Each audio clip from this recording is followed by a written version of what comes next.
En 1975 déjà, le conseil municipal de la Rothière délibérait de l'avenir de la mare comme de la protection de son crapaud accoucheur.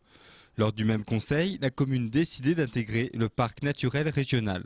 En 2010, les appels d'offres sont lancés pour réhabiliter ce site et valoriser la commune, mais patatras, elle ne fait plus partie du parc naturel.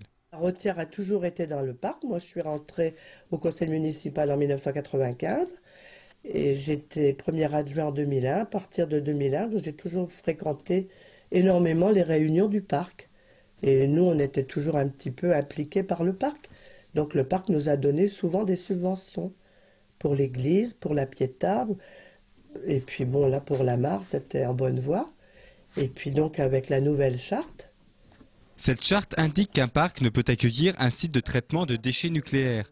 Or, la Rothière appartient à la communauté de communes de Soulaine, sur laquelle se trouve l'Agence nationale de traitement des déchets nucléaires, l'ANDRA.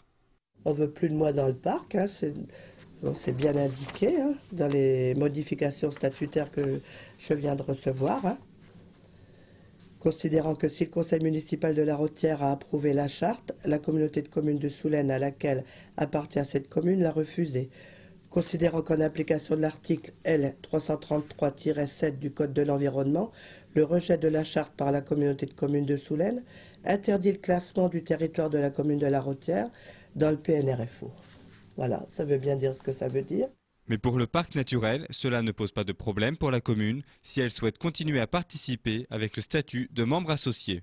La Rothière, qui est commune présente depuis pratiquement le début du parc, je crois, le parc a été créé en 70, avait manifesté sa volonté d'être vraiment associée, en tout cas qu'elle fasse partie intégrante du parc. Aujourd'hui, elle ne peut l'être que d'une façon associée, comme c'était le cas pour certaines autres communes qui ont souhaité, elles, rentrer dans le parc. À partir du moment où elle fait partie du parc, du périmètre du parc, elle va bénéficier des services compétents du parc, notamment dans le domaine de l'environnement. Je vous rappelle, c'est quand même la mission première d'un parc, celle de valoriser et de protéger son patrimoine naturel notamment. Donc elle va bénéficier, comme elle a bénéficié auparavant, des services du parc. Donc si la commune est associée, comme elle l'était autrefois, elle sera aidée à même hauteur, à même niveau qu'elle l'était par le passé.